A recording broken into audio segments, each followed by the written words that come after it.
የእግዚአብሔር ልጅ ለመሆን ለካ በክርስቶስ ኢየሱስ ማመን አለብን፣ አለቀ እንጂ ጥምቀትን ማግለል የለብንም። ቁጥር 27 ላይ ቀጣይ ስለሚያብራራ ምን ብሎ ከክርስቶስ ጋር አንድ ትሆኑ ዘንድ የተጠመቃችሁ ሁሉ ክርስቶስን ለብሳችኋል። አሁን የቅድም የአብርሃምንና የዘሩን ነገር እንዳትረሱ። የአብርሃምንና የዘሩን ነገር እንዳትረሱ። የአብርሃም ዘር አለ፣ እርሱም ክርስቶስ ነው ብለናል። አሁን የአብርሃም ዘር መሆን የሚፈልግ ሰው በክርስቶስ በኩል ነው እንጂ እንዲሁ የአብርሃም ዘር መሆን አይቻልም። እንዴት ነው ታዲያ? እስቲ በክርስቶስ በኩል እንዴት የአብርሃም ዘር መሆን እንችላለን ካላችሁ ቁጥር 27 ላይ ምንድን ነው ያለው? ከክርስቶስ ጋር ስንት ትሆኑ ዘንድ? አንድ ትሆኑ ዘንድ። ልክ ከጌታ ጋር አንድ ስትሆን ክርስቶስ የአብርሃም ዘር ስለሆነ ጌታ የአብርሃም ዘር ስለሆነ አንተም በጌታ በኩል የአብርሃም ዘር ትሆናለህ። ከጌታ ጋር ስንት ስትሆን? አንድ ስትሆን። ከጌታ ጋር አንድ የምትሆኑ ደግሞ በምንድን ነው አለ? በጥምቀት። ከክርስቶስ ጋር አንድ ትሆኑ ዘንድ የተጠመቃችሁ ሁሉ ክርስቶስን ለብሳችኋል። ክርስቶስን ለብሳችኋል። ከክርስቶስ ጋር አንድ ትሆኑ ዘንድ የተጠመቃችሁ። ስለዛ የተጠመቅነው ከክርስቶስ ጋር አንድ ለመሆን ነው። ስለዚህም በዚህ በጥምቀት ውስጥ ክርስቶስን ለብሰነዋል። ከጌታ ጋር ልክ አንድ ስንሆን ጌታ የአብርሃም ዘር ስለሆነ በጌታ በኩል እኛም የአብርሃም ዘሮች እንሆናለን። ከጌታ ጋር ስንት ስንሆን? አንድ ስንሆን። ቀጠል አድርጎ እንዲህ ይላል፣ አይሁዳዊ ወይም የግሪክ ሰው የለም፣ ባሪያ ወይም ጨዋ ሰው የለም፣ ወንድም ሴትም የለም፣ ሁላችሁ በክርስቶስ ኢየሱስ አንድ ሰው ናችሁና ይልና እናንተም የክርስቶስ ከሆናችሁ። አሁን ተመልከቱ ጋይስ፣ በጥምቀት ከጌታ ጋር አንድ የምትሆን ከሆነ ስለዚህ የጌታ ነህ ማለት ነው። በጥምቀት ከጌታ ጋር አንድ እንደምትሆን ከላይ ነግረዋል። ከጌታ ጋር አንድ ሆንክ ማለት የጌታ ነህ ማለት ነው። የጌታ ከሆናችሁ ደግሞ ይላል ቁጥር 29 ላይ እናንተም የክርስቶስ ከሆናችሁ እንኪያስ የአብርሃም ዘር ይላል። ቁልፉ ነገር ያለው እዚህ ጋር ነው። እንኪያስ የማን ዘር? የአብርሃም ዘር፣ እንደ ተስፋውም ቃል ወራሾች ናችሁ። እኔ እዚህ ጋር አንድ ልባም ሰው ወራሽ መሆን የሚፈልግ ማለት አፍተሮል እንግዲህ በክርስትና ውስጥ ሰው የሚንቀሳቀሰው በቃ ወራሽ ሆኖ ከጌታ ጋር ለመኖር ነው አይደል? ወራሽ መሆን የሚፈልግ ሰው ካለ ይህንን ነገር ልብ ሊሎ ይገባል። በቃ ይኸው መጽሐፍ ቅዱሳችን እንደው ክሪስታል ክሊር በሆነ መልኩ የሚያስቀምጥልን ነገር ምንድን ነው? ወራሽ መሆን ከፈለጋችሁ የአብርሃም ዘር መሆን አለባችሁ አለ። የአብርሃም ዘር ከሆናችሁ እንደ ተስፋው ቃል ወራሾች ናችሁ አለ። የአብርሃም ዘር ለመሆን ደግሞ የክርስቶስ መሆን አለባችሁ አለ። አሁን ልባም ሰው በቃ ኦኬ እኔ ወራሽ መሆን እፈልጋለሁ ብሎ ይመጣና ወራሽ ለመሆን ደግሞ የአብርሃም ዘር መሆን አለበት ሲል ከተባለ በመጽሐፍ ቅዱስ እንግዲህ መጽሐፍ ቅዱስን የሚወድ ሰው ካለ ብዙ ፕሮቴስታንት ወንድሞቻችን መጽሐፍ ቅዱስን እንደሚወዱ ይነግሩናል። እና እኛም ደግሞ ካለን ፍቅር የተነሳ ለእነርሱም የስ እንቀበላችኋለን፣ ጥሩ ነው፣ ይኑራችሁ፣ ደስ ይለናል እንላለን። የምርም መጽሐፍ ቅዱስ እንደምትወዱ ግን የምናውቀው ምን ስታደርጉ ነው? መጽሐፍ ቅዱስ የሚላችሁን አሜን ብላችሁ ስትቀበሉ ነው። አንቀበልም ካላችሁ እና አንዳንድ በተለምዶ ከተለያዩ መምህራኖቻችሁ የተቀበላችሁትን ትምህርት ለማንገስ ሲባል መጽሐፍ ቅዱስን እምቢ የምትሉ ከሆነ ግን እንዴት ይሆናል? መውደዳችሁ በምን ይገለጻል? ለመጽሐፍ ቅዱስ ያላችሁ መውደድ የሚገለጸው ለመጽሐፍ ቅዱስ በምትሰጡት ክብርና መጽሐፍ ቅዱስን በምትቀበሉበት መንገድ ነው። ስለዚህ መጽሐፍ ቅዱሳችን እንደ ተስፋው ቃል ወራሽ እንድትሆኑ የአብርሃም ዘር ሁኑ ብሏችኋል። አንድ የአብርሃም ዘር የሆኑት ደግሞ እነርሱ የክርስቶስ የሆኑት ናቸው። የአብርሃም ዘር ለመሆን በክርስቶስ በኩል ስለሆነ የክርስቶስ መሆን አለባችሁ ተብሏል። ስለዚህ የክርስቶስ መሆን አለባችሁ ግዴታ ነው። እሺ ይህንን ስትቀበላላችሁ ስንላቸው የክርስቶስማ መሆን አለብን ይላሉ። መልካም የክርስቶስ የምትሆኑት ደግሞ ከጌታ ጋር ከክርስቶስ ጋር አንድ ስትሆኑ ነው። አዎ ከጌታ ጋርማ አንድ መሆን አለብን ትላላችሁ አይደለ? እንደዚህ እንደምትሉ መቼስ አልጠራጠርም። ይሄ ግልጽ ነው። ከጌታ ጋር አንድ መሆን አለብኝ ትላላችሁ። ከጌታ ጋር አንድ ለመሆን ግን ተጠመቁ ተብላችኋል። የምትጠመቁት ከጌታ ጋር አንድ ለመሆን ነው እየተባላችሁ ነው። ይህንን ግን ትቀበላላችሁ ነው። አሁን እየካዳችሁ ያላችሁት መሰረቱን ነው። ከጌታ ጋር አንድ መሆኛውን ጋይስ ቀረብ ብላችሁ ካያችሁት ይሄ ምናልባትም እንግዲህ በጣም ይቅርታና በጣም ከታላቅ ይቅርታ ጋር ይህ የሰይጣን ውጊያም ሊሆን ይችላል። በነገራችን ላይ ሰዎች የእግዚአብሔርን ጸጋ እንዳያገኙ የእግዚአብሔርን ድህነት ለሰዎች ያቀረበውን ከታላቅ ፍቅሩ የተነሳ በምህረቱ ባለጠጋ ሆኖ ለሰዎች የሰጠውን ድህነት ሰዎች እንዳያገኙት ጸጋ የሚለውን አንደበት ላይ አስቀምጦ ጸጋ ጸጋ እያስባለ ግን ደግሞ ምንድነው ከጸጋው ግን ሊያርቅህ ይችላል፣ ሊያጎርልህ ይችላል፣ ከድህነት ሊያርቅህ ይችላል። ድህነት ሊያስብል ይችላል፣ ግን ከድህነት ሊያርቅህ ይችላል። ድህነት ማግኛችን የሆነውን ይህንን ታላቅ ቅዱስ ምስጢር ራሱ ጌታ የሰጠንን ጥምቀትን ትክዱታላችሁ እና ይህ በጣም አደገኛ ነው። ለማንኛውም ጥምቀት ከክርስቶስ ጋር አንድ የምንሆንበት ሲሆን በክርስቶስ በኩል ግን የአብርሃም ዘር እንድንሆን እየተደረግን ያለ ነው። ስለዚህ በሐዲስ ኪዳን እውነተኛ እስራኤል እኛ ነን። እውነተኛ እስራኤል እንዳትከሰል እንጂ እስራኤል ሙሉ ላይቡን እንዳታስመታው እና እውነተኛው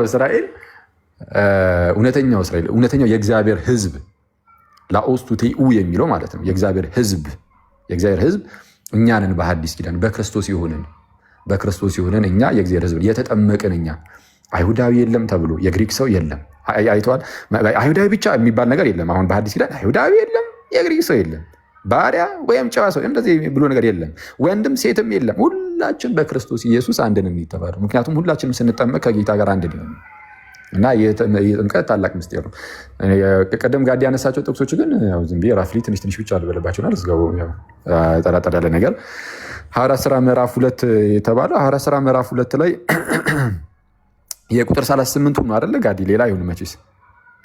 እሺ ሐዋርያት ሥራ ምዕራፍ 2 ቁጥር 30 ሐዋርያት ሥራ ምዕራፍ 2 ላይ ሁላችሁም እንደምታውቁት መንፈስ ቅዱስ በሐዋርያቱ ላይ ይወርዳል። ዘንድ ጴጥሮስ መስበክ ይጀምራል። ጴጥሮስ ይሰብክና ብዙዎች አመኑ።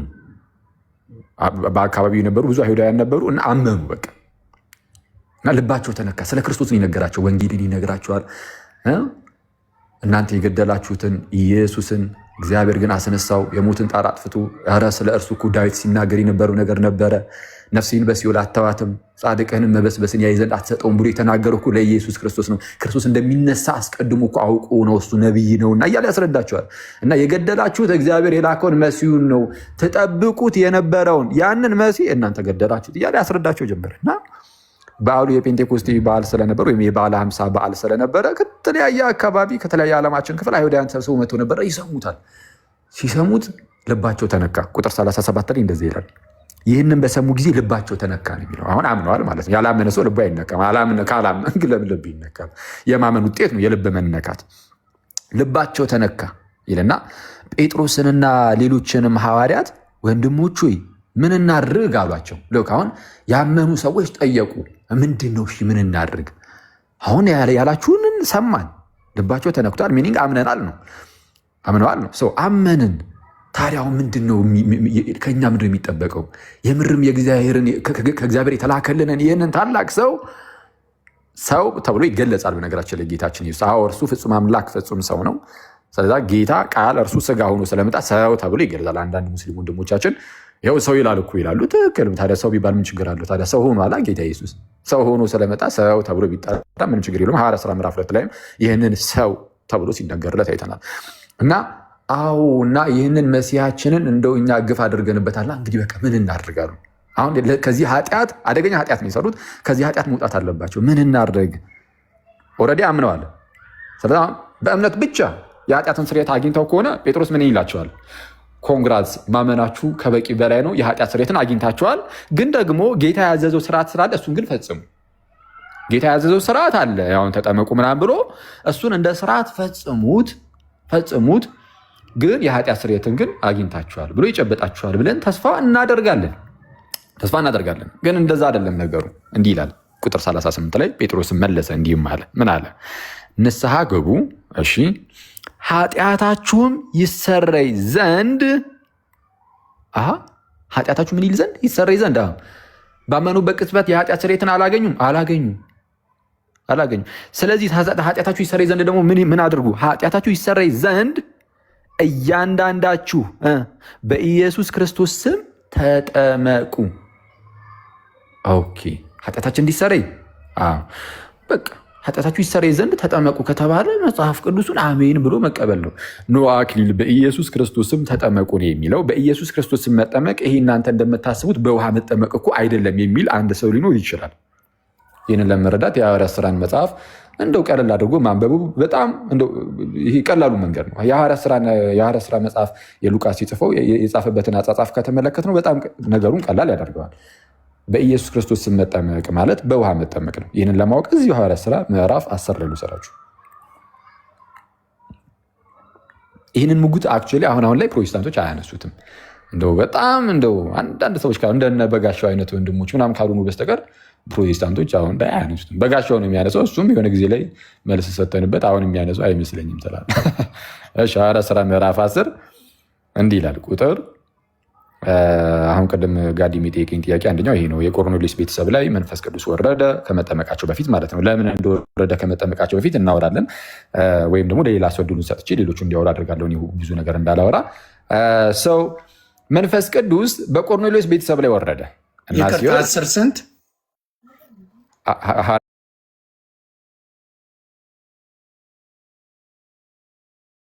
ሥራ ምዕራፍ 10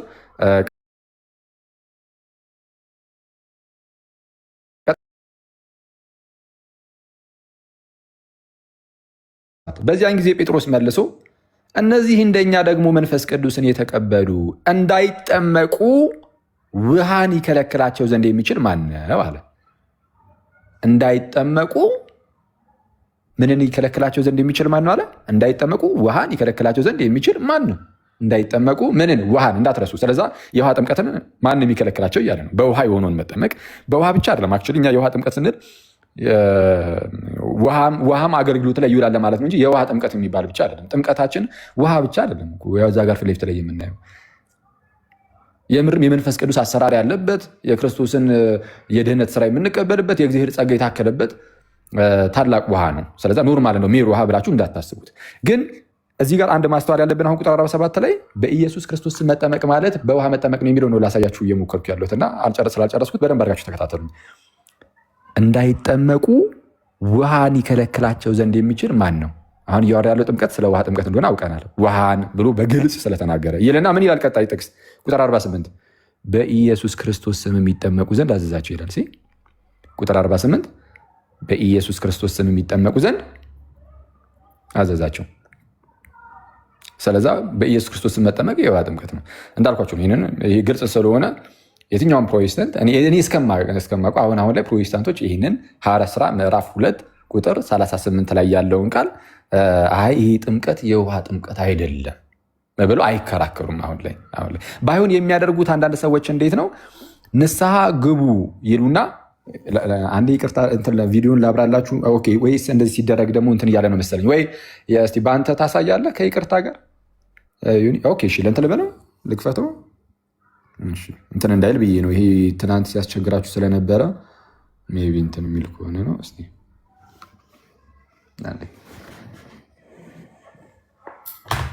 አንዴ ሶሪ። እስከዛ ድረስ ጋይስ ታፕታቡን ዛሬ ያው የያሬድን ሮል እኔ ነኝ የተካሁትና ታፕታቡን 1 ሚሊዮን እናስገባ።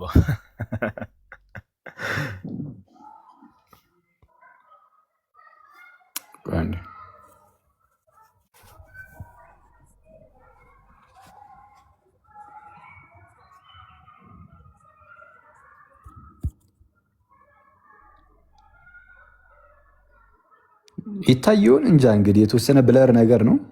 ቁጥር 38 እሺ የሚታይ ከሆነ 38 ነው። አንዳንድ ፕሮቴስታንት ወንድሞቻችን የሚያደርጉት ነገር ምንድን ነው?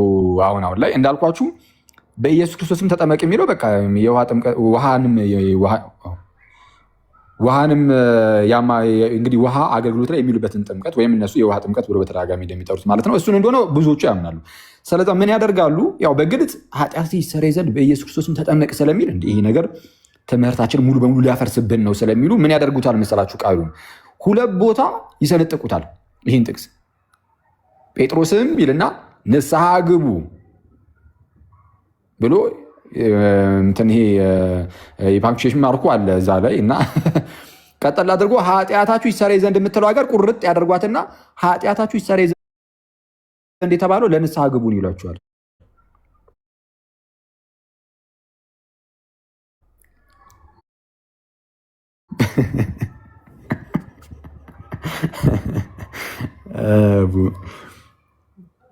ንስሐ ግቡ ኃጢአታችሁ ይሰረይ ዘንድ አለቀ። በቃ እዚች ጋር አረፍተ ነገር አለቀች ይሏቸዋል። የለም እኮ እዚህ ጋር እኮ 4 ነጥብ የለውም። አሁን የእንግሊዝኛውንም አሳያችኋለሁ ምን እንደሚል። እዚች ጋር አለቀ ይሏችሁና ከዛን ቀጠል አድርጎ ደግሞ እያንዳንዳችሁ በኢየሱስ ክርስቶስም ተጠመቁ የሚለው ደግሞ ለብቻው ነው ገንጠል አድርጎት ሌላ አንድ አረፍተ ነገር ይሰጡታል ይላል። እዛ ጋር አማርኛው ላይ እንደዛ የሚላለው እስቲ እዩ። ንስሐ ግቡ ካለ በኋላ ኃጢአታችሁ ይሰረይ ዘንድ እያንዳንዳችሁ በኢየሱስ ክርስቶስም ተጠመቁ ብሎ አንድ አረፍተ ነገር ነው ያደረገው። ምናልባት የአማርኛው መጽሐፍ ቅዱስ ተሳስቶ ነው እንዳትሉ ይኸው የእንግሊዝኛውንም እዚሁ ጋር ላሳያችሁ። በምን እስቲ ለምሳሌ አሜሪካን ስታንዳርድ ባይብሉን የራሳቸው የፕሮቴስታንት ናቸው አብዛኞቹ የእንግሊዝኛ ቨርዥኖች በነገራችን ላይ። እሺ እንደዚህ ይላል ፒተር ሴድ ቱ ደም ሪፔንት ይልና ሳግቡ and each of you be baptized እያንዳንዳችሁም ተጠመቁ in the name of Jesus Christ በኢየሱስ ክርስቶስም ማለት ነው። ለምን for the forgiveness of your sins ለኃጢአታችሁ ስርየት ተጠመቁ አለቀ። የእንግሊዝኛውም እንደዛው ነው። የሌሎቹንም የእንግሊዝኛ ቨርዥኖች ብታያቸው ከዚህ የተለየ ነገር አታገኙም። ስለዚህ ይሄ ምንድነው በአጭሩ መጽሐፍ ቅዱስ በግልጽ የእነሱን ትምህርት ሲመታ እነዚህ ሰዎች በጣም ድፍረት በተሞላበት ሁኔታ መጽሐፍ ቅዱስን እንኳን የራስን ትልቁ ላይ አድርገው ይሆን እንትን ታፕታፕ ለማድረግ እንዲያመቻቸው ኦልሬዲ ቪዲዮን ስለዘጋሁት እነዚህ ሰዎች የእነሱን ትምህርት የሚቃወምባቸው ከሆነ አይደለም እንዴ ለመጽሐፍ ቅዱስ አይመለሱለትም። ለመጽሐፍ ቅዱስ ያልተመለሱ ለኛ ለሚስኪኖቹማ እንዴት ይመለሱልናል? ያማል እንዴ! ይህ በጣም አስቸጋሪ ነው እና መጽሐፍ ቅዱሱን በግልጽ እንደዚህ ሲያጣምሙት እናያለን። እና ስለነዚህ ሰዎች አስቀድሞ ጴጥሮስ እንዲህ ሲል ተናግሮ ነበር። ራሱ ጴጥሮስ ማለት ነው በመልእክቱ ሲናገር እንደዚህ አለ።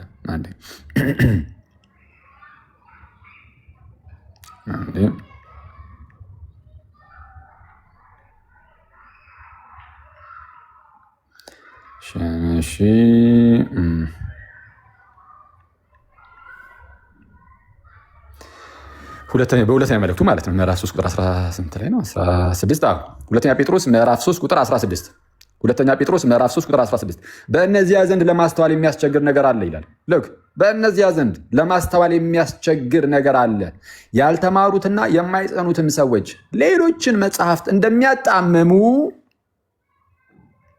አሁን ሌሎችን መጽሐፍት እንደሚያጣምሙ እነዚህን ደግሞ ለገዛ ጥፋታቸው ያጣምማሉ። እነዚህ የተባሉት የማን መጽሐፍት ናቸው? የጳውሎስ። በምን ታውቃላችሁ? ከላይ ቁጥር 15 ላይ ቁጥር 15 ላይ የጌታችንም ትዕግስት መዳናችሁ እንደሆነ ቁጠሩ ይላል። የጌታችንም ትዕግስት መዳናችሁ እንደሆነ ቁጠሩ ይልና እንዲሁም የተወደደው ወንድማችን ጳውሎስ ደግሞ እንደተሰጠው ጥበብ መጠን ጻፈላችሁ እኮ ይላል።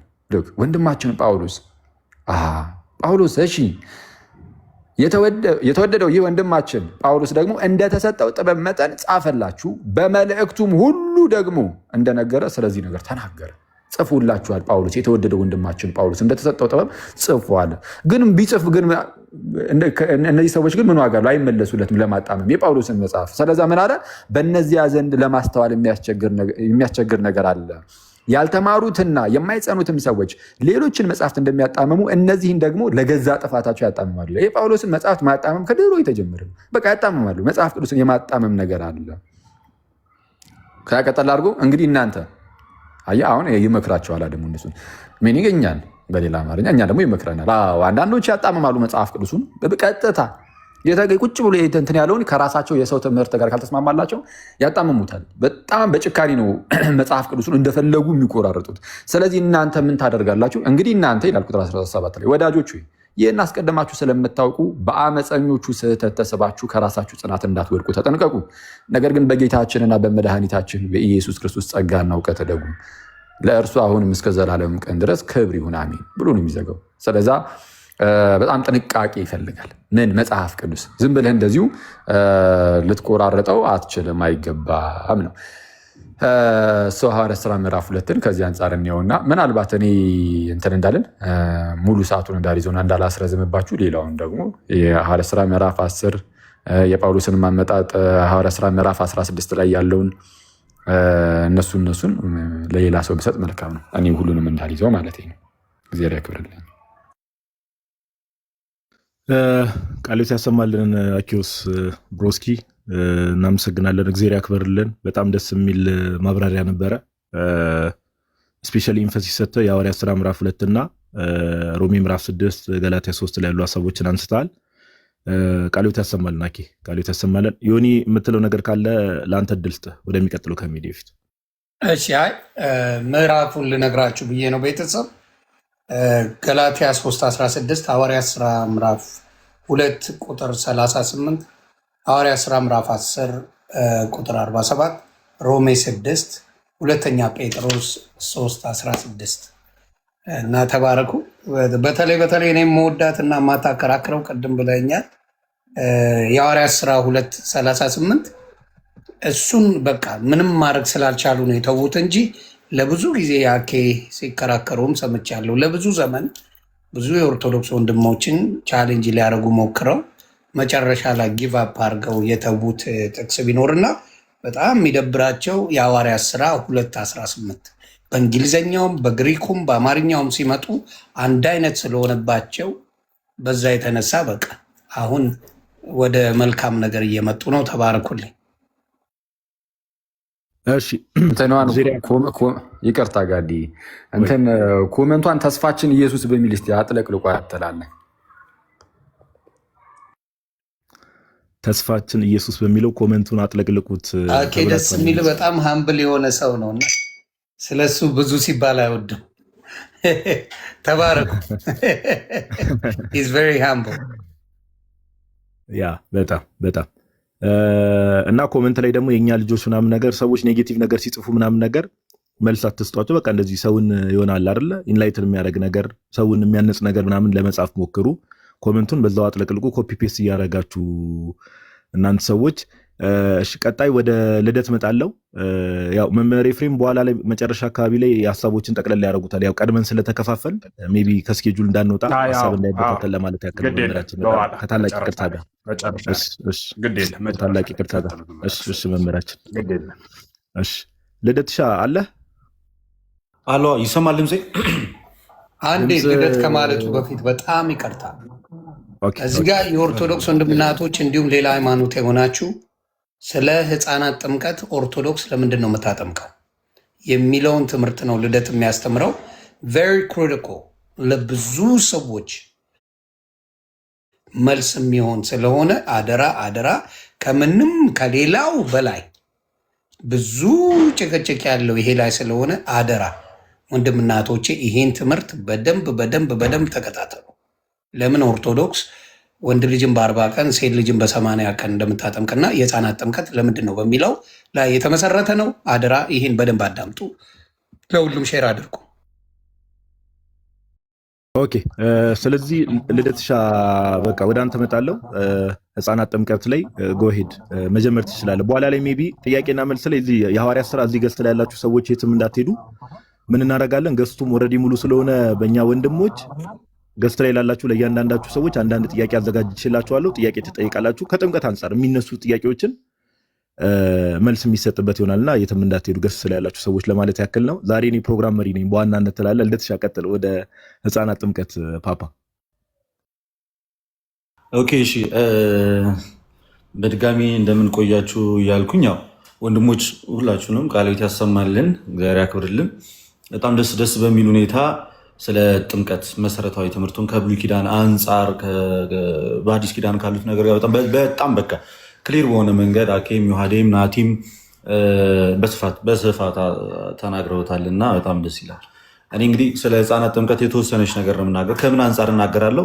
አንደኛ የህፃናት ጥምቀትን ስናጠምቅ መጽሐፍ ቅዱሳዊ ድጋፍና እንዲሁም ደግሞ ከቤተክርስቲያን አባቶች ማስረጃ አለን ወይስ ዝም ብለን ነው የምናነሳው? አንድ ሁለተኛ ህፃናትንስ እንዳናጠምቅ የሚከለክለን የመጽሐፍ ቅዱስ ሀሳብ አለ ወይ? ህፃናትን እንዳናጠምቅ ክሊርሊ ህፃናት መጠመቅ የለባቸውም ብሎ የተሰጠ መጽሐፍ ቅዱሳዊ ማብራሪያ ያለው የሚለውን እናያለን። ሌላኛው ለምንድነው በ40 ቀን እና በ80 ቀን የምናጠምቃቸው? በ40 በ80 ቀን ስናጠምቃቸው ህፃናትን እንደው መጽሐፍ ቅዱስ እንደዛ ለማድረጋችን የሚሰጠን ትንሽዬ እንኳን ቢሆን ፍንጭ አለ ወይ?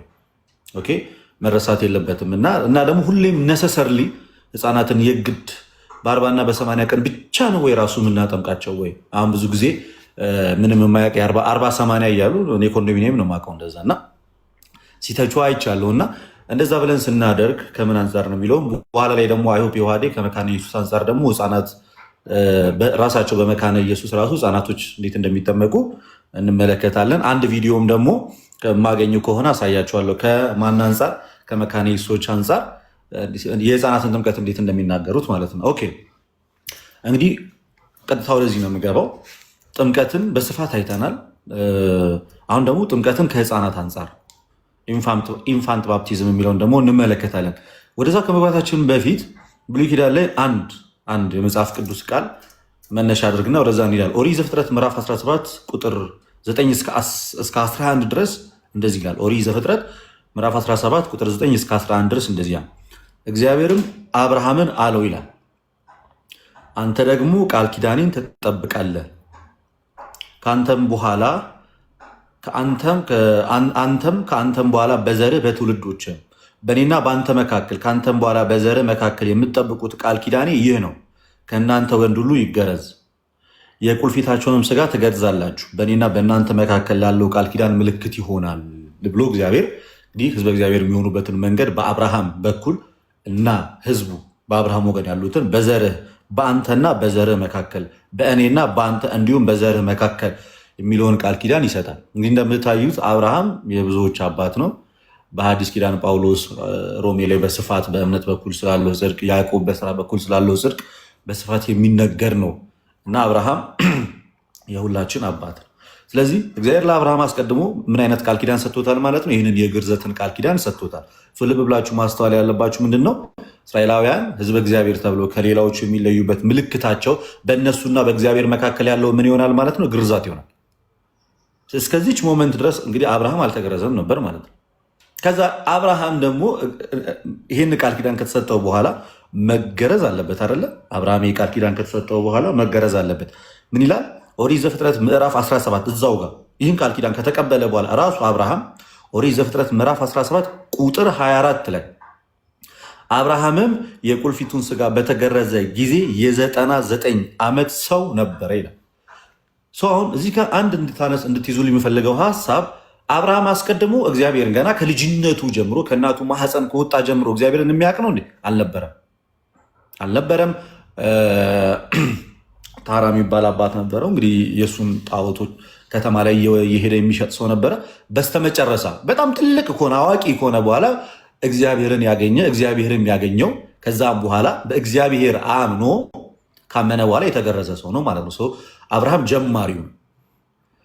ስለዚህ መጀመሪያ ከእግዚአብሔር ወገን አልነበረም። በኋላ ላይ ግን እግዚአብሔርን ካወቀ እግዚአብሔርን ካመነ በኋላ ኢቨን እምነቱ ጽድቅ ሆኖ ከተቆጠረለት በኋላ ይሄ የግርዛት ቃል ኪዳን ከተሰጠው በኋላ እሱ ራሱ ተገርዞ ምንድን ነው ማለት ነው? አብርሃም ራሱ እግዚአብሔር ወዳጅ ነው ማለት ነው። ኦኬ አብርሃም በዚህ ትልቅ ከሆነ በኋላ ከተገረዘ የአብርሃምስ ልጅ ይስሐቅስ ምንድን ነው የሆነው የሚለውን ነገር እንይዘዋለን። ስለዚህ ምን ይላል? ዘፍጥረት 21:4 ላይ አብርሃምም ልጁ ይስሐቅን እግዚአብሔር እንዳዘዘው በ8ኛው ቀን ገረዘው ይላል። አሁን ግርዛት ምንድን ነው ብያችኋለሁ። ልክኛ በአዲስ ኪዳን ጥምቀት እግዚአብሔር ልጅ እንደሚያደርገን የእግዚአብሔር ሕዝቦች እንደሚያደርገን በብሉይ ኪዳን ግርዛት ደግሞ ልክ እንደዛው ነበረ ለአይሁዳውያን።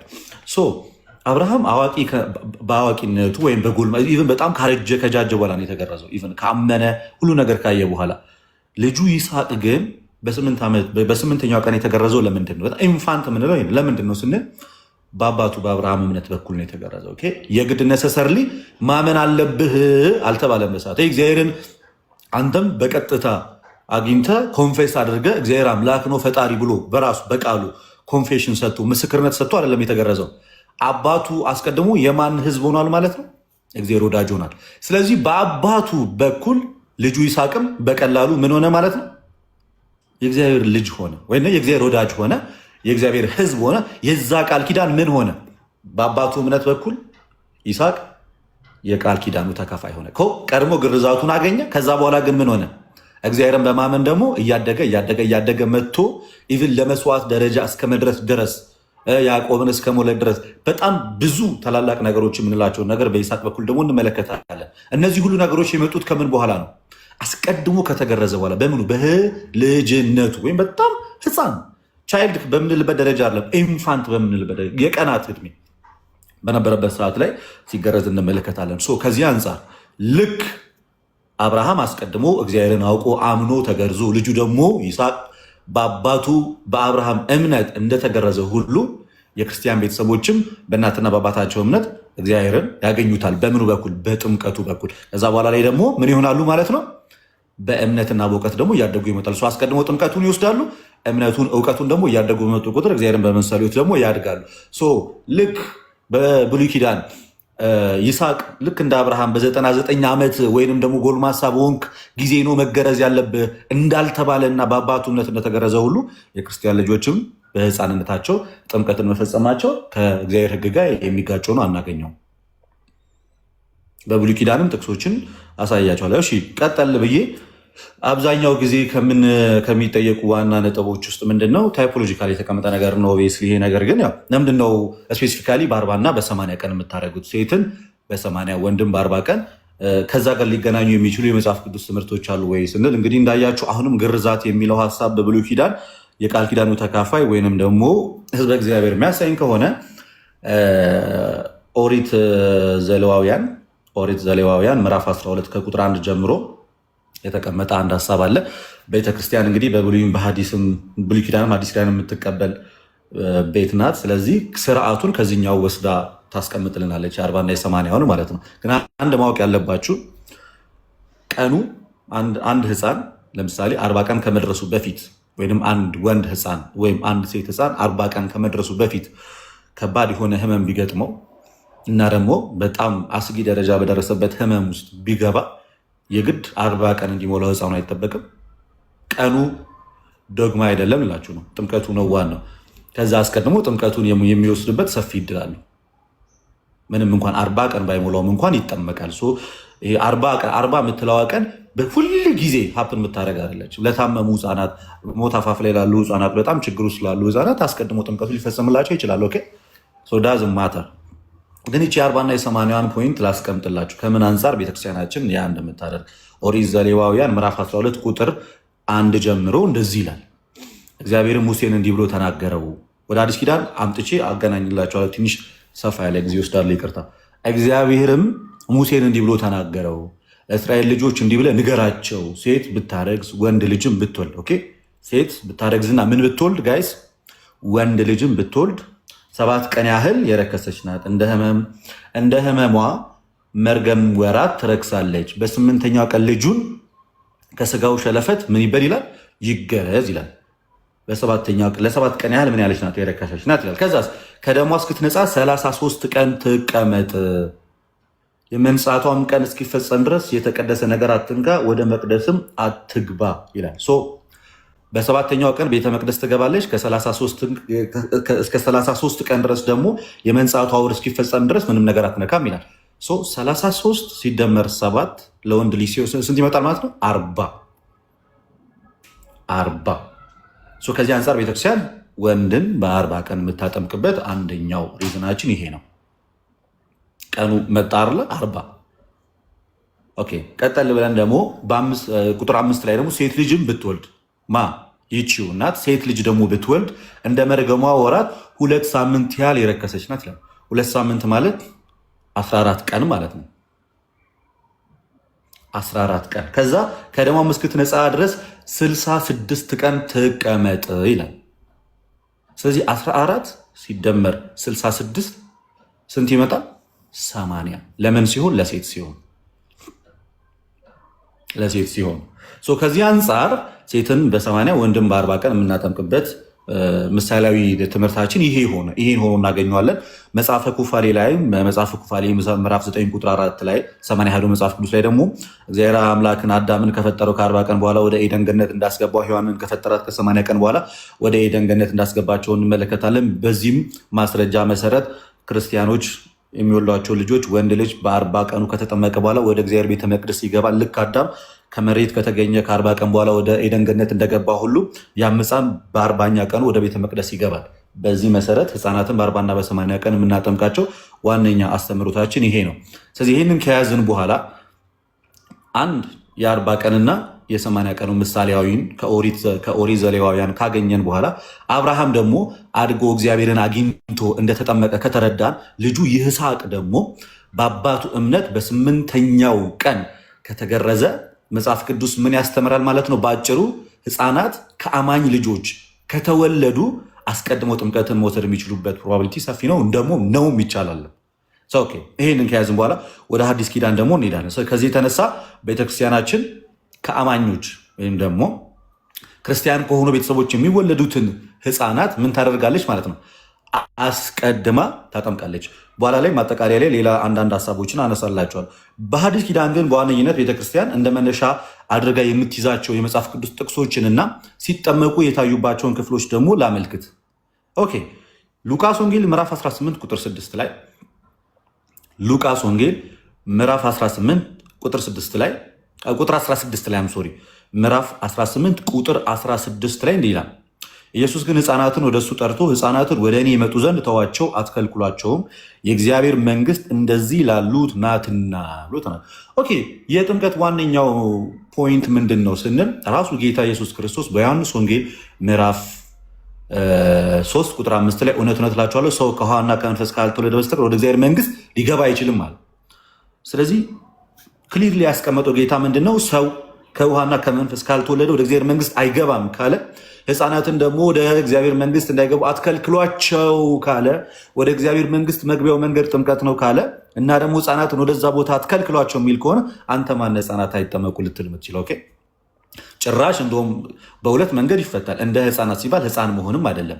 ህፃናት ንጹሐን ናቸው፣ ቅዱሳን ናቸው፣ እናንተም ራሳችሁን ንጹህ አድርጋችሁ ወደ እግዚአብሔር መንግስት ግቡ ሲል ነው ትርጉሙ። በቀጥታ ደግሞ ስንወስደው ህፃናትን አክቹዋሊ ህፃናትን ይዞ ነው እዛ ጋር ሲናገር የነበረው። ልክ እንደዚህ ብሎ ሲናገር ደግሞ ህፃናትም ወደ እግዚአብሔር መንግስት የመግባት ማለት ነው ሙሉ መብት አላቸው፣ ማንም አልከለከላቸውም። ስለዚህ ተጠምቀው የእግዚአብሔር ልጅ መሆን ይችላሉ። ከፕሮቴስታንቶች ሊነሳ የሚችለውን ሀሳብ አነሳዋለሁ። ጥምቀት ለኃጢአት ስርየት ነው ትላላችሁ፣ ህፃናት ምን ኃጢአት ኖሮባቸው ነው የሚጠመቁት የሚለውን በኋላ ላይ አነሳዋለሁ። ግን ቤተክርስቲያናችን ግን ህፃናትን ስታጠም ከዚህ አንጻር ነው። ይሄን አያችሁ ሉቃስ 18:16 ላይ ህፃናትን ወደ እግዚአብሔር እንዲመጡ መከልከል እንደሌለብን መጽሐፍ ቅዱስ የሚያስተምር ከሆነ እንዳይጠመቁ ወደ እግዚአብሔር ቤተ መቅደስ መጥተው ዳግም ልጅነትን እንዳያገኙ የምትከለክላቸው አንተ ማን? በደለኛ የሆነውን ሰው እንኳን አጥምቀን ወደ እግዚአብሔር መንግስት እንዲገባ ካደረግነው ንጹሐን የሆኑ ህፃናትን የማናጠምቅበት ምክንያታችን ምንድን ነው? ምንም በደል የሌለባቸውን ሰዎች ማለት። ይሄ ጸጋ ለማንም የተከለከለ እንዳልሆነ ግልጽ ነው። ጸጋው ለሁሉም ነው። ይህንን ደግሞ ሐዋርያት ሥራ ምዕራፍ 2 ቁጥር 39 ላይ ሐዋርያት ሥራ ምዕራፍ 2 ከቁጥር 39 ላይ የተስፋው ቃል ይላል ለእናንተና ለልጆቻችሁ ጌታ አምላካችንም ወደ እርሱ ለሚጠራቸው በሩቅ ላሉ ሁሉ ነውና አላቸው። ስለዚህ የተስፋው ቃል ለአዋቂዎች ብቻ አይደለም። የተስፋው ቃል ለአዛውንቶች ብቻ አይደለም። የተስፋው ቃል ለወጣቶች ብቻ ሳይሆን የተስፋው ቃል ለእናንተም እንዲሁም ለልጆቻችሁም ነው። ስለዚህ የክርስቲያን ልጆች በእናትና አባታቸው እምነት ተጠምቀው በኋላ ላይ ደግሞ እግዚአብሔርን በመምሰል ሕይወት ቢያድጉ ይሄ መጽሐፍ ቅዱሳዊ ነው እንጂ ይህ መጽሐፍ ቅዱሳዊ የሆነ ትምህርት አይደለም። ሌላኛው መጽሐፍ ቅዱስ በግልጽ ከማያስተምራቸው ትምህርቶች ውስጥ አንደኛው ህፃናት መጠመቅ የለባቸውም የሚለውን ትምህርት ነው። ስለዚህ አንድ ሰው እንደ ዶግማ ህፃናት መጠመቅ የለባቸው ብሎ እንደ እምነት ይዞ የሚከራከር ከሆነ ትምህርቱን ከመጽሐፍ ቅዱስ ነሰሰርሊ ማግኘት አለበት። ፕሮቴስታንቶች እንደ እምነት ይዘውት ነው። ፔንቴኮስታሎች ህፃናት መጠመቅ የለባቸውም ብሎ ሲል እንደ እምነት ነው የያዙት ይህንን ጉዳይ። ኦኬ እንደ እምነት ይዘው የምትናገር ከሆነ የቱ ጋር ነው መጠመቅ እንደሌለባቸው ክሊርሊ የሚያሳየው? ልክ ንስሐ ግቡ የሚለውን እምነታችን ነው መጽሐፍ ቅዱስ ላይ ክሊርሊ ያለ ንስሐ ትገባለ። ጥምቀት እምነታችን ነው ክሊርሊ ያለ ንስሐ ትገባለ። ሌሎችም ትምህርቶች አሉ እንደዚህ እንደ እምነት የምንይዛቸው በግልጽ የተጻፉ ናቸው።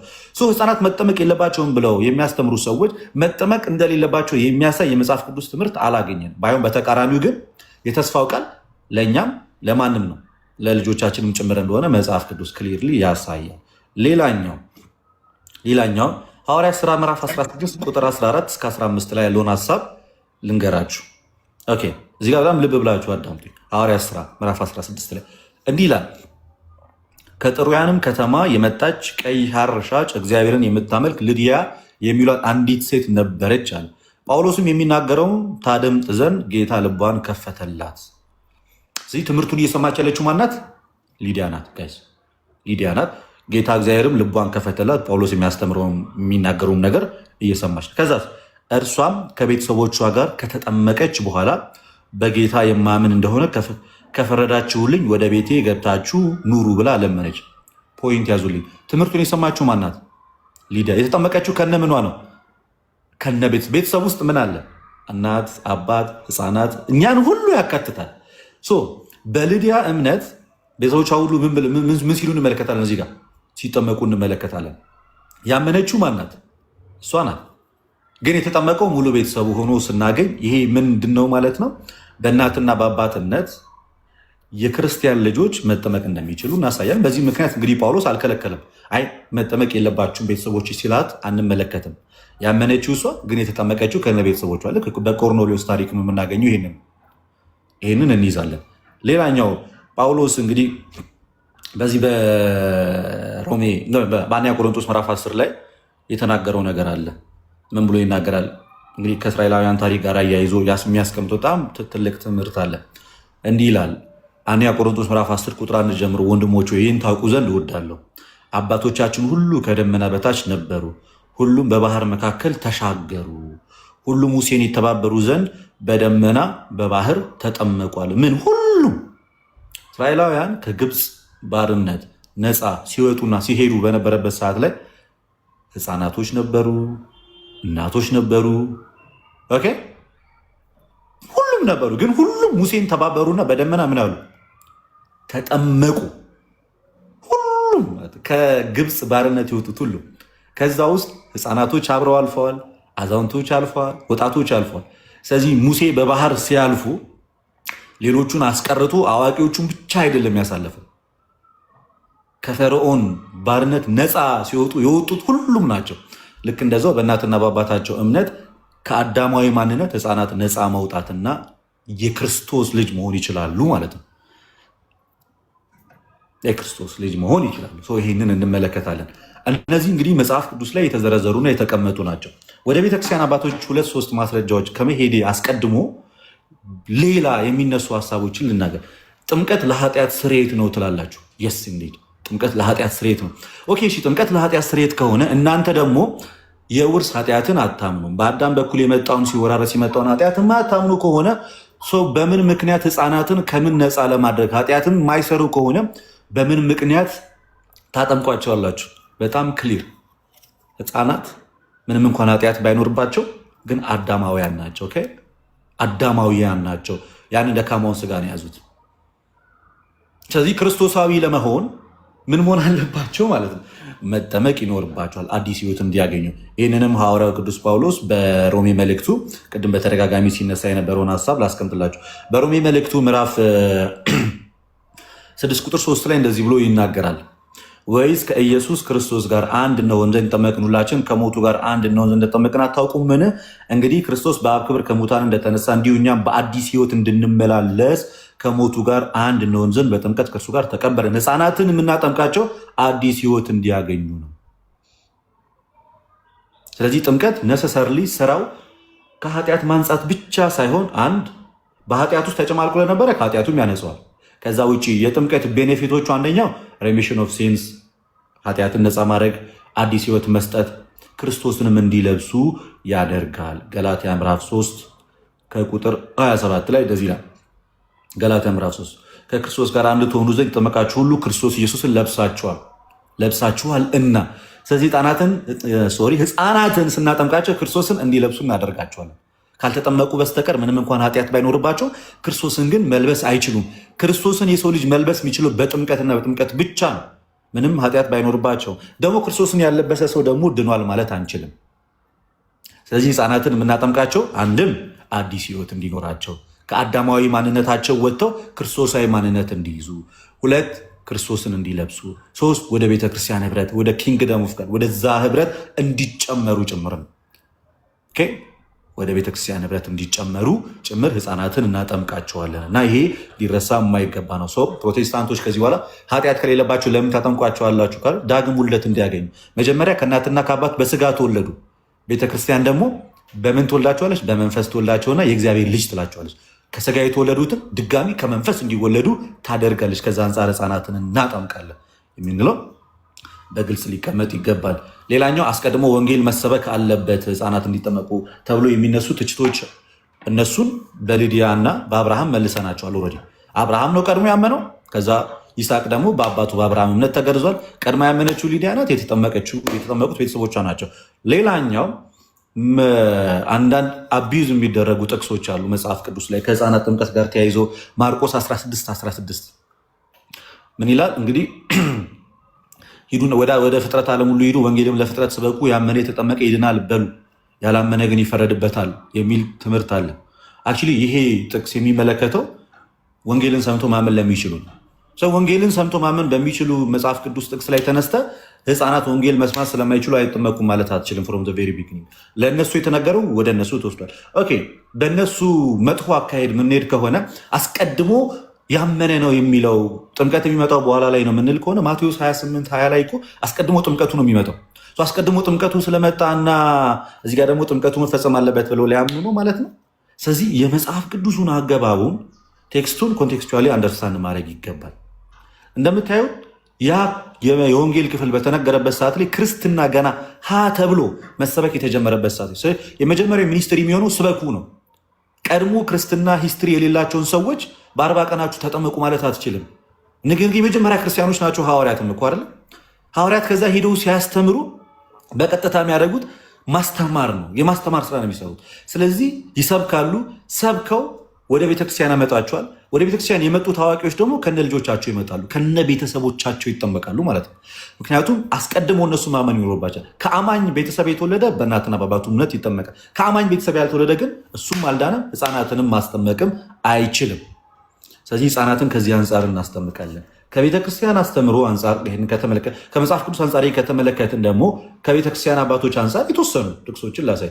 እንግዲህ አንድ ትምህርት ሲነገር አንድ ሐዋርያዊ ነው ወይ፣ ሁለት ደግሞ በቤተክርስቲያን ታሪክ ውስጥ የቤተክርስቲያን አባቶች ክሊርሊ ያስተምረውታል ወይ የሚለው ራሱን የቻለ ማስረጃ ሆኖ መቅረብ ይኖርበታል። የመጀመሪያው እንግዲህ ለሐዋርያት እጅግ በጣም የቀረበው አባት ኢራኒየስ ነው። አጌንስት ሄረሲስ ወይም ደግሞ መድፍነ መናፍቃን በተሰኘው ከ5ቱ መጽሐፎች ውስጥ በሁለተኛው መጽሐፉ በ22ኛው ቻፕተር በ4ኛው ፓራግራፍ ላይ እንደዚህ ብሎ ይናገራል። ጂሰስ ኬም ቱ ሴቭ ኦል ስሮ ሂምሰልፍ I say who through him are reborn in God, infants, children, youths and old men. ስለዚህ ክርስቶስ ሁሉንም በእያንዳንዱ እድሜ ውስጥ ያለፈው አለ። ህፃን ሆኖ እንደ ህፃን፣ ህፃን ሆኖ ኢንፋንት ሆኖ ጨቅላ ህፃን ሆኖ እንደ ጨቅላ ህፃን፣ ህፃን ሆኖ እንደ ህፃን፣ አዋቂ ሆኖ እንደ አዋቂ፣ ከፍ እንደ ጎልማሳም ሆኖ የሄደው በዛ ውስጥ ሁሉንም ለማዳን ነው እንጂ ወደዚህ ዓለም የመጣው ጀስት አዋቂዎቹን ብቻ ለማዳን ሳይሆን ህፃን ሆኖ ያለፈው ህፃናትንም ለማዳን ነው። እንደ ወጣት ሆኖ የሚኖረው ወጣቶችንም ለማዳን ነው። የእግዚአብሔር ልጅ እንዲሆኑ ዳግም ልደትን እንዲያገኙ ነው ብሎ ይናገራል። ሌላ አንድ ክሊል ላድርግላችሁ። ቤተክርስቲያናችን እጅግ ጠንቃቃ ከመሆኗ የተነሳ ህፃናትን ለማጥመቅ ሲመጡ ኮንፌስ ማድረግ አይችሉም፣ ዩጋይስ መናገር አይችሉም አይደለም። ምን ያህል ግን ይሄ ምስክርነቱ እጅግ በጣም አስፈላጊ መሆኑ ይሄ ጸሎተ ሃይማኖት እንግዲህ ትልቁ ክሪዳችን እሱን ነው። እንግዲህ አንድ ሰው ሲጠመቅ የሚናገረው እሱን አንድ አምላክ በሆነ በእግዚአብሔር አብ እናምናለን ሰማይና ምድርን በፈጠረ። ይሄ ነው በቃ ትልቁ የክርስቲያኖች እምነታችን ኮንፌሽናችን እሱ ነው። እሱን መመስከር መቻል አለብን። እሱን መስክረን ነው የምትጠመቀው። ህፃናት ያን ማድረግ እንኳን ባይችሉ ዲያቆኑ ቀኝ ጣታቸውን ይዞ ጸሎተ ሃይማኖትን ይደግማል። ያ ጸሎተ ሃይማኖትን ማለት ነው የሃይማኖት ጸሎት ሁሉን በፈጠረ አንድ አምላክ በሚሆን በእግዚአብሔር አብ እናምናለን ሰማይና ምድርን በፈጠረ የሚታዩና የማይታዩ ዓለም ሳይፈጠር ከእርሱ ጋር በነበረ በአንድ ልጁ በኢየሱስ ክርስቶስ እናምናለን ብሎ በህፃኑ አንደበት ይናገራል። ይሄን ሲናገር አባቶች ቀድሞ ጥንት ላይ በጣም ጥንት ላይ እንዲደረግ ያስተምሩ ነበር ወይ? አዎ። ሂፖላቲየስ የሚባለው እንዲህ ብሎ ያስተምራል። አፖስቶሊክ ትራዲሽን ላይ ባፕታይዝ ፈርስት ቺልድረን ይላል። መጀመሪያ ህፃናት ናት እኮ ኢፍ ዴይ ካን ስፒክ ፎር ዜምሰልፍ ሌት ዜም ዱ። ለራሳቸው መናገር የሚችሉ ከሆነ ይናገሩ። አዘርዋይስ ሌት ዴር ፓረንት ኦር አዘር ሪሌቲቭ ስፒክ ፎር ዜም። ሲጠመቁ ራሳቸው መናገር የሚችሉ ከሆነ ታስግድ። ራሳቸው መናገር የሚችሉ ከሆነ ሌት ዴር ፓረንት ስፒክ ፎር ዜም። ቤተሰቦቻቸው ይናገሩላቸው። ቤተሰቦቻቸው መናገር ካልቻሉ ለእነሱ ቅርብ የሆነ ምን ይበል ኮንፌሽኑን መስክረው ህፃናትን ማስጠመቅ እንችላለን ብሎ ሲናገር እንመለከት። ሌትሊ ከዛሬ 500 ዓመት ወይም ከዛሬ 100 ዓመት በፊት የመጣው ፔኔኮስታል ህፃናትን ማጥመቅ አይችልም ሲል በምን ግራውንድ ጋይስ ኢማጂን። እንግዲህ ማርቲን ሉተር እንኳን አልተቃወመም። ሞር ዙዊንግሊያውያን ነው ይህን ነገር የሚቃወሙት። ማርቲን ሉተር እንኳን ህፃናት ኢንፋንት ባፕቲዝምን እንኳን ሳይቃወም በቅርብ የመጡ ፔንቴኮስታሎች ምን ይላሉ ማለት ነው? ህፃናት መጠመቅ የለባቸው። ባይብሊካሊ ፕሩፍ ሊሆነ በቤተክርስቲያን አባቶች የታመነን ትምህርት ነው ይህን ነገር እንትን የሚሉት እና ወደ ቤተክርስቲያን አባቶች የገባሁት ከህፃናት ጥምቀትም አንጻር የሚናገሩት ነገር ስላለ እሱን ለመናገር ነው እንጂ ከቤተክርስቲያን አባቶች አንጻር ብዙ ወንድሞች ሊናገሩ ይችላሉ። ግን አንድ የመጨረሻ ብቻ ነገር ልናገርና ላቁም። አንድ የመጨረሻ አባት ብቻ ጄሮም ልናገርና ላቁም። ጄሮም አጌነስ ፔላጂያንስ ቡክ 3 ፓራግራፍ 19 ላይ እንደዚህ ብሎ ይናገራል። ዋን ቲንግ አይ ዊል ሴይ ኤንድ ሶ ኤንድ ማይ ዲስኮርስ አለ። አንድ ነገር ናገርና ትምህርቴን አቆማለሁ ጨርሳለሁ። ያን that you may either to give us a new creed so that after baptizing children into the name of the Father and the Son and the Holy Spirit, you may baptize them into the kingdom of heaven. If you have one baptism both for the infants and for the person of maturity, it's follow the infants also should be baptized for the remission of sin or for the likeness of the transgression of Adam. ህፃናትን በምታጠምቁ አዋቂዎችን ስታጠምቋቸው ህፃናትን በአብ ወልድ መንፈስ ቅዱስ ማጥምቋቸው። ሁለቱንም ስታጠምቁ ህፃናትንም ሆነ አዋቂዎችን ስታጠምቁ በተለይ ህፃናት ይጠመቁ ስንል የሚጠመቁት በአዳም ምክንያት ከመጣው ውድቀት ነፃ እንዲሆኑ ነው ብሎ ጄሮም አጌነስ ፕሌያጂያንስ ቡክ 3 ፓራግራፍ 90 ላይ ያስቀምጣል። ስለዚህ ይህንን ያነሳሁት መጽሐፍ ቅዱስም የቤተክርስቲያን አባቶችም የህፃናትን ጥምቀት ምን ያደርጉታል ነው ይደግፉታል። ስለዚህ በዚህ ልክ የተዋቀረ ነው። የ40 እና የ80 ኮንክሉድ ላድርገው ትምህርት እንድትይዙት አንድ ደቂቃ ካያችሁ በ40 እና በ80 ቀን የምናጠምቅበት ምሳሌያዊ ማስረጃችን ኦሪት ዘሌዋውያን ምዕራፍ 12 ቁጥር 1 ላይ ሴት ልጅ በ80 ወንድ ልጅ በ40 ቀን ወደ ቤተ መቅደስ እንደሚገቡ ተመልክተናል። እንዲህ ያንን አይተናል በብሉይ ኪዳን ስርዓት። በዛ ምክንያት ህፃናት በእናታቸው እቅፍ 40 ቀን ከቆዩ በኋላ ወደ ቤተ ክርስቲያን ሄደው ወደ ቤተ መቅደሱ የሚጨመሩት በ40 ቀናቸው ይህንን የብሉይ ኪዳን መጽሐፍ ማስረጃ በማድረግ እንደሆነ ልታውቁት ይገባል። ለሴት 80 ቀን እንደሚለው መጽሐፍ ቅዱሱ ቤተክርስቲያንም ጥምቀትና ግርዛት እንግዲህ በአዲስ ኪዳን በጥምቀት የተተካ ነው እና ልክ እንደዚህ ስታጠምቅ ምን ታደርጋለች ማለት ነው። ሴት ህፃናትን በ80 ወንድ ህፃናትን በ40 ቀን የምታደርግበት ማስረጃቸው ይሄ ነው። የግድ ደግሞ ለመጠመቅ እምነት ነሰሰርሊ ያስፈልጋል ወይ? ለነማን? አስቀድመው ከክርስቲያን ወገን ላልሆኑት አዎ ማመን በጣም ግዴታ ነው። ማምነ መጥመቅ ግዴታ ግን የክርስቲያን ቤተሰብ ለሆኑትስ በእናትና በአባታቸው እምነት አስቀድሞ ጥምቀቱን ያገኛሉ። በኋላ ላይ ደግሞ ምኑን ያገኙታል? እምነቱን፣ እውቀቱን፣ ህይወቱን ደግሞ እያገኙት ይመጣሉ። ልክ አብርሃም መጀመሪያ አስቀድሞ ተገርዞ ነበር እንዴ? እግዚአብሔርን ኢንታይም ሲያገኘው አልተገረዘም። ማመን አለበት። ይሲ እሱ ካመነና እግዚአብሔር ህብረት ከተጨመረ በኋላ ልጁ ይስሐቅስ በተወለደ በ8ኛ ቀኑ ተገረዘ። ለምን? ኦልሬዲ ከአማኝ ቤተሰብ ስለሆነ የተወለደው የእግዚአብሔር ህዝብ ከተባለው ቃል ኪዳኑን ከተቀበለው ከአብርሃም ስለሆነ የተወለደው እንደዛ ሆነ። ያዕቆብም በዛው እንደዛው ነው የቀጠሉት። ሁሉም በቃ በ8 ቀናቸው ሲገረዙ ነው የሄዱት። ልክ እንደዛው የኦርቶዶክሳውያን ልጆች በ40 እና በ80 ቀን ገና በህፃንነታቸው ጥምቀቱን ቢወስዱ መጽሐፍ ቅዱስ ይደግፋቸዋል፣ ቤተክርስቲያን ትምህርት ይደግፋቸዋል። የኔ መጨረሻ ማጠቃለያ የፕሮቴስታንት ልጆች እንግዲህ ሰው ሳያምን አይድንም አይደለም የሚሉት ነሰሰሪ ማመን አለበት አይደለም። ፕሮቴስታንት ልጆች ለምሳሌ በ15 ዓመታቸው ከመጠመቃቸው በፊት በ7 ዓመቱ በ8 ዓመቱ በ9 ዓመቱ ቢሞት ምንድነው የሚሆነው? ሳያምን። እሺ የፕሮቴስታንት ልጆች እስኪጠመቁ ድረስ ድርሻቸው ምንድን ነው? ኢአማንያን ናቸው። ለእኛ አሁን ያልዳኑ ናቸው። በእነሱ ግን ድነናል በሚለው ኮንሴፕታቸው እንሂድና ከማመናቸው በፊት የእናንተ ልጆች ምንድን ናቸው? ምንድን የሚወጣቸው? ምንድን ተስፋቸውስ? የክርስቲያን ልጆችስ በ40 እና በ80 ቀናቸው ይጠመቃሉ። አትሊስት ጥምቀቱን ያገኛሉ፣ የእግዚአብሔር ልጅ ይባላሉ። የእናንተ ምንድን ነው የሚባሉት? ምንም። ከዛ አንጻር የህፃናትን ጥምቀት በዚህ መንገድ ልንመለከተው ይገባል። ያስተማረን የመከረን አምላክ የተመሰገነ ይሁን። ወስብሐት ለእግዚአብሔር።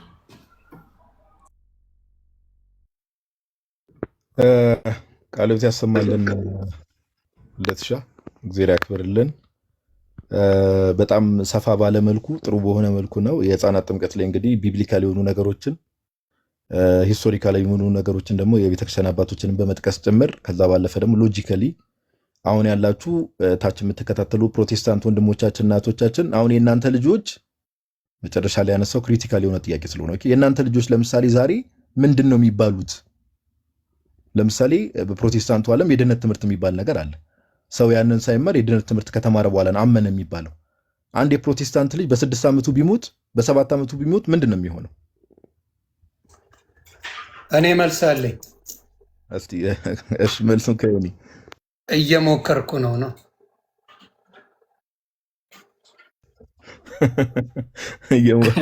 ዮኒ ጥቅሶቹን ይዛቸዋል አይደል? አዎ በደንብ ይዣለሁ። መልሱ እየሞከርኩ ነው። ክሊሮኖልሃል ጥቅሱን ላንብበው። አዎ በደንብ በደንብ የምፈልገውም እሱን ነበር እና ዘሌዋውያን ምዕራፍ 12 ከቁጥር 1 ጀምሮ፣ ዘፍጥረት 17 ከ9 ጀምሮ እንዲሁም ዘፍጥረት 17 24 ላይ አለ። እንዲሁም ዘፍጥረት ምዕራፍ 21 ከቁጥር 4 ጀምሮ አለ።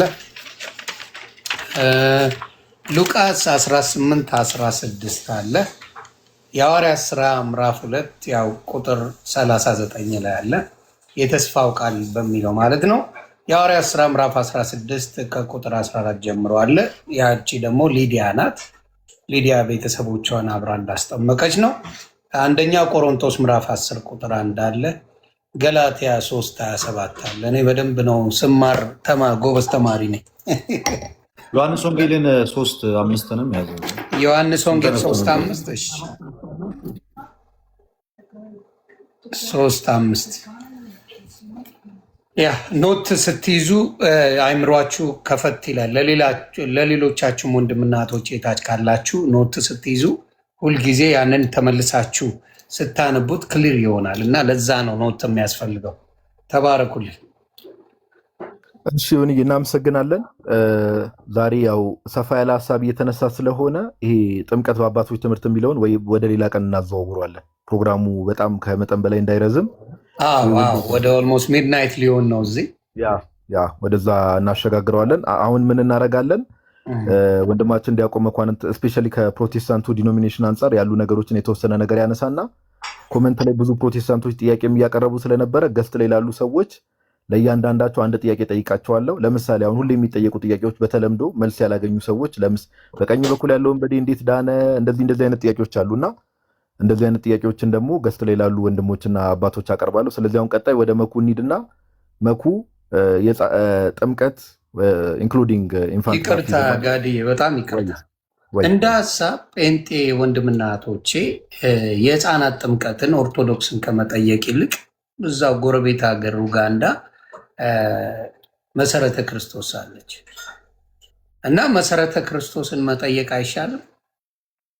ኦርቶዶክስ ጋር ከመምጣት ይልቅ ቀለል አድርጋችሁ፣ እውነቴን ነው የምናገረው፣ መሰረተ ክርስቶስ ሄዳችሁ መሰረተ ክርስቶስን ለምንድን ነው በህፃናት የምታጠምቁት ብላችሁ እነሱን መጠየቅ ቀላል እኮ ነው። በኦርቶዶክስ ጋር መምጣት አይገባችሁም። እንዲሁም ሉተራውያን ወንድሞቻችሁን እነሱን መጠየቅ የህፃናት ጥምቀትን በደንብ አድርገው ይቀበላሉ። ሁለቱም የእናንተው ጎረቤት ሀገሮች ናቸው እና መካነ ኢየሱስ ይቅርታ መሰረተ ክርስቶስ አልኩኝ። መካነ ኢየሱስን በህፃናት ጥምቀት ላይ ለምን አትጠይቁም? ኦርቶዶክስ ጋር መምጣቱ ለምን አስፈለገ? ኦርቶዶክስ ጋር የሚመጣውን ለምሳሌ በስግደት ጉዳይ፣ በሌላ በምልጃ ጉዳይ ምናምን ኦርቶዶክስ ጋር ነው፣ ምንም ችግር የለም፣ መወያየትም ይቻላል። ግን እናንተው ጋር እዛው መሰረተ ክርስቶስ ነው አይደል? እዛ ሄዳችሁ መጠየቅ መካነ ኢየሱስ ይቅርታ መካነ ኢየሱስ እና መሰረተ ክርስቶስ ይመሳሰሉብኛልና መካነ ኢየሱስ ሄዳችሁ መጠየቅ ስትችሉ፣ እንዲሁም ሉተራውያን ጋር አንዳንዴ አንድነን አንዳንዴ ደግሞ ደብሮናል አይነት ስለሆነ እነሱን መጠየቅ እየቻላችሁ በዚህ ጉዳይ ኦርቶዶክስ ጋር መምጣቱ ጊዜ ጉንጭ ማልፋት። እናንተ ቤት ሁላ መልስ አለ፣ እናንተ ቤት መልስ አለ። ኦርቶዶክስ ጋር መጥቶ መቀለድ ጆክ ማድረጉ ምንም ችግር የለም። የመካነ ኢየሱስ ሰው አስገባላችሁና እናወራለን፣ አለቀ። ስለዚህ ማላገጡ ምን ማለቱ ትርጉም ስለሌለው ማለት ነው። ከኦርቶዶክስ ጋር መነጋገር የሚያስፈልገው በምልጃ ጉዳይ አለቀ።